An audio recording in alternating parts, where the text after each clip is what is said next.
When traveling, some of the major concerns that people have usually center around planning their accommodation. Here is where the Airbnb app comes in.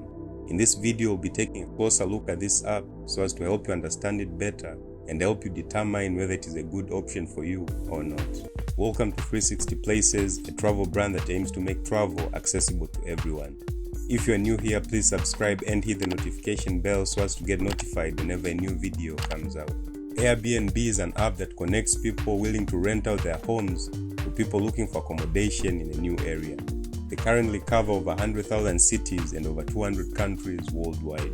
The house that is being rented on the app is called an Airbnb. In this video, our focus will be on how the app services people looking for a place to stay when traveling to new places, and how you as an individual can use this service well.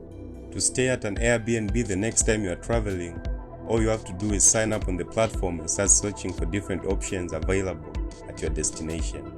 You can rent any amount of space that suits your needs. This means anything from a single room to a fully furnished villa. Here are some tips when using the Airbnb app for the first time. Firstly, before considering a listing, be sure to check the verification status of both the host and the pictures of the property. Also check the reviews from other people that have stayed at the place before. Message your potential host and talk to them before booking your stay. This will help you know in deeper detail the situation of the potential Airbnb and whether it suits your needs and is really comfortable for you. If you're planning to stay for a long time at an Airbnb, don't just look at the per day prices, but instead look at the weekly or even monthly prices, because some hosts make it cheaper if you're planning to stay for a longer time. Be respectful to the host and take care of the house and properties inside well. This will enable you to get a great rating on the app and hence have even better treatment from your future hosts. So the question you must be asking yourself is, why stay at an Airbnb when you can just take a hotel? Well, there are situations where it's perfect to take a hotel room and situations where it's best to take an Airbnb. Here are some of the situations that best suit taking an Airbnb. An Airbnb is a very nice option for people traveling as a group because you can even rent an entire house on the app and stay together instead of being separated in different rooms when staying at a hotel.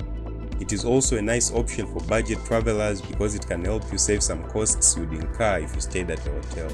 This is mainly because Airbnbs normally tend to be cheaper than hotel rooms.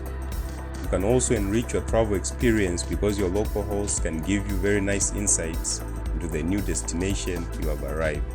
For more differences between hotels and Airbnbs and understanding which situation suits which option, we had an in-depth discussion about that in one of our podcast episodes. We'll put the link to that episode in the description below. If you're interested in trying out the Airbnb app, you can search for it in both the Google Play Store and Apple App Store. So have you used the Airbnb app before? What was your personal experience? Would you recommend it to someone else? Please let us know all your opinions in the comments below. If you enjoyed the video, please hit the like button. If you're new here, please subscribe and let us know in the comments which other topics you'd like to see us cover.